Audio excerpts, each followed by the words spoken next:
Hello everybody and welcome. For those of you who know me, welcome back. And for those of you who don't, I'm Pia and I'm your host for all things luxe. On today's video, I have two very exciting luxury unboxings. What you're seeing on my face right now took place thanks to the first unboxing I did. So let's rewind. To be fair with you, yes, I cheated. I opened it before. I was too excited when I got it.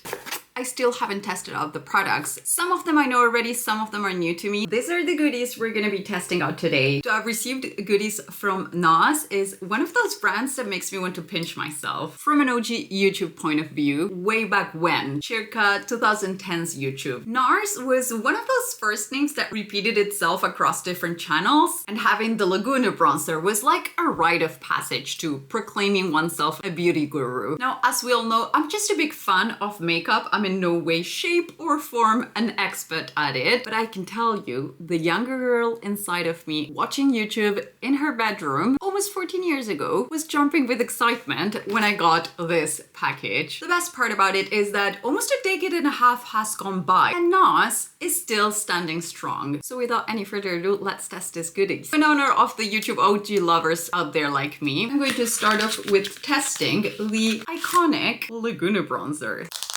Now, this one right here is in the shade number 1. It comes in 9 different shades, and I actually normally am shade number 3. But I've never tested number 1, so let's give it a go and see. Perhaps it's something that will still work. I think I really like this as a contouring shade for me. Put a little bit down the sides of my nose. I also like to add a little bit in here. It makes it look like you've been under the sunshine, doesn't it? I know some people like to do it with a blush instead, which I also find super cute, but I'm always more of a sultry type of finish when it comes to my makeup.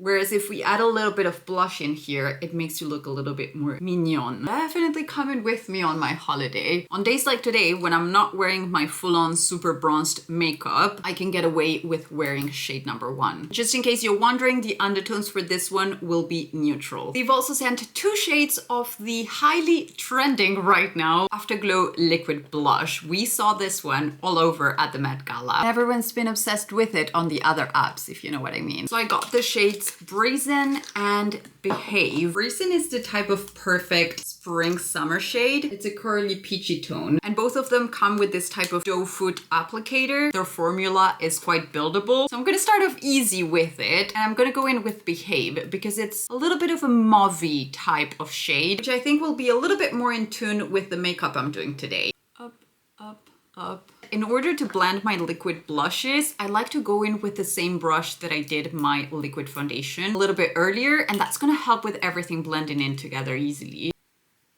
I'm applying this one today on the place where I would normally apply my highlighter. I like to bring in quite back and up, and that helps to kind of like elongate and whoosh up my face.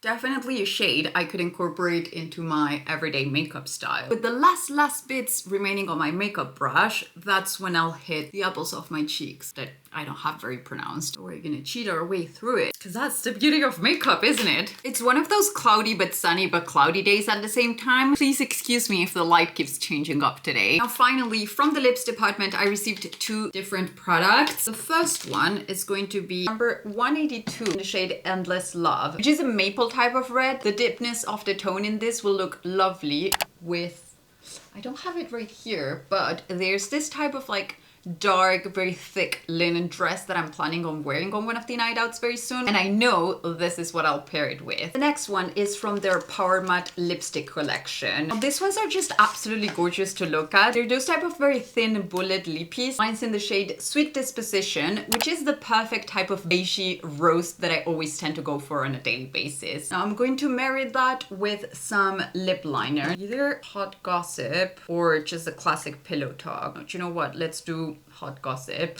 Mainly towards the outside of my lip line. Just a very thin line to give myself a little bit of definition, a little bit of that extra pout, because as you know, I like to overline just the slightest bit. I'm not going to put the product inside of the lips, just so I can see what the color payoff for it is and all that jazz. Oh, it's a little bit rosier than beige, I can see already. I think that's one of those that's not gonna give me any trouble for kissing the husband. This lipstick is the spring summer version of my all year round shade. Marrying it with this lipstick really brings out the pink movie undertones of the Afterglow liquid blush. Very happy with this combo, and honestly with the rest of the goodies as well. So thank you so much at the lovely girls Nars representative team here in France. I am so excited. OG YouTuber inside of me is jumping with excitement right now, and I cannot wait to take all this ones with me on holiday. So now that I'm all made up and put together and I look cute, do I look cute? I feel cute. Let's do an Hermès unboxing. You might see that the bowl looks a little bit odd. That's because I've cheated. This is a whole video of doing an unboxing before because I really want to know what's in there and then opening it again with you. But I gave it my best. I did a little bow for you just so we can re-unbox it together. This is a product I saw come in stock online recently. And when I clicked order, it was still really cold outside. As you can see, it's a pair of shoes. I have to admit, they are definitely not season appropriate,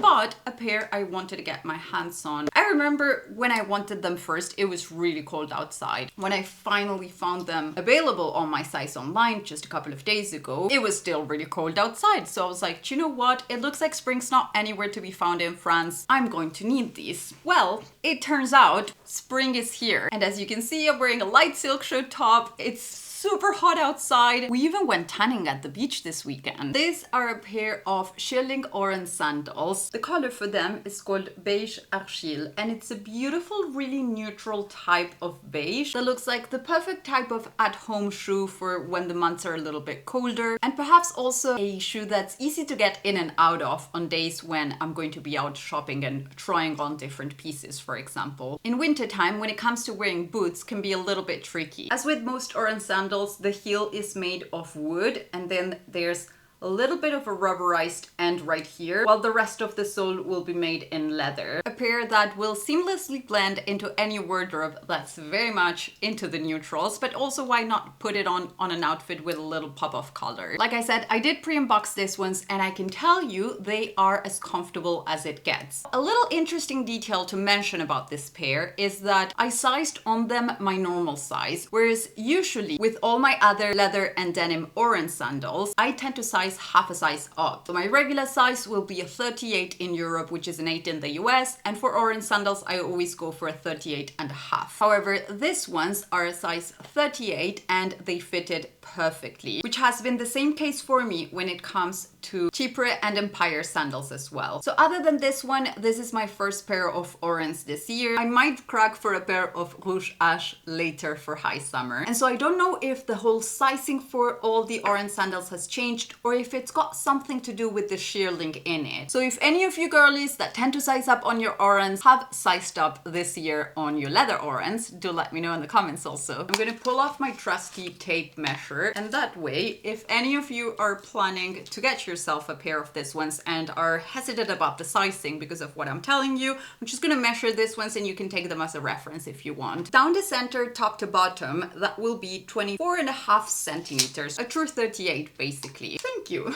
When it comes to the styling of a pair like this one, I think you can definitely get away with wearing them throughout the whole year round, perhaps skipping a couple of months in summer depending on where we summer. The obvious pairing might be your favorite oversized shearling jacket, maybe a little matchy shearling handbag, why not? I remember at the Hermès sales in Paris earlier this year, there was a very cute shearling bucket bag, but it was one size smaller than the size I usually wear, and you could just tell, and it was hurting, and I wasn't going to take something that was in my size, but that would have looked really cute with a pair of like baggy jeans and maybe a dressier shirt and a pair of this ones. You can add in the socks if you want. Take it all dad sandal style, why not? And perhaps for a little bit of a cozier, chic outfit under the desk for those Zoom calls for all of those working from home, something like this from this brand or any other might come in handy. Alright you guys, that will be it for this video. Thank you all so much for having watched. I hope you enjoyed yourselves, and if you're not done watching, I'll leave you 2 more in here so you can binge a little bit more. See you on the next one.